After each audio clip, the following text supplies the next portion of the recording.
আপনার ব্যাগটা সরান। হ্যাঁ হ্যাঁ নিশ্চয়ই।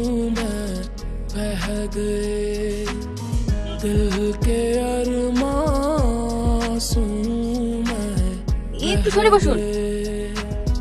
हम वफा करके भी तन्हा रह गए, दिल के अरमां आंसू में बह गए।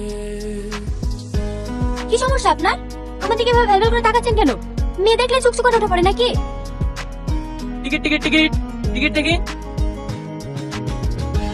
এটা তো এই বাসের টিকিট না। এই বাসের টিকিট না? না, তাহলে আপনার বাসটা আমাদের বাসের একটু আগে বেরিয়ে গেছে। এই সিটটা ওনার, উনি দুটো সিটি বুক করেছে। हमसे बिछड़े यार का সরি, আমি চলে যাচ্ছি। पूछा ইটস ওকে, আপনি চাইলে এখানে বসতে পারেন, আমার কোনো আপত্তি নেই। আপনি যেমনটা ভাবছেন আমি তেমন ছিলেন না। মায়াপুরের কোথায় যাচ্ছেন আপনি? জমিদার বাড়ি। জমিদার বাড়ি? কি হলো, জমিদার বাড়ির নাম শুনে হঠাৎ দাঁড়িয়ে গেলেন যে? ভয় পান নাকি? না না, ভয় পাই না। বড় সাহেবকে আমি অনেক শ্রদ্ধা করি।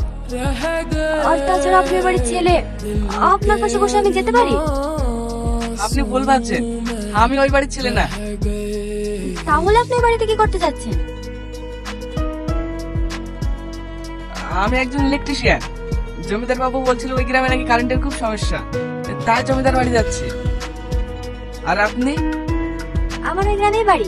আমি কলকাতায় পড়াশোনা করি। আমার পড়াশোনার যত খরচ সব জমিদার বাবুই দেয়। এই নাও।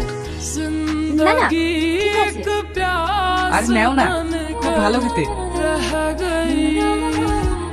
जिंदगी एक प्यास बनकर আপনাকে নিতে এসেছে নাকি? হ্যাঁ, আমি তো এই গ্রামের কিছু চিনি না, তাই জমিদার সাহেব গাড়ি পাঠিয়ে দিয়েছে মনে হয়।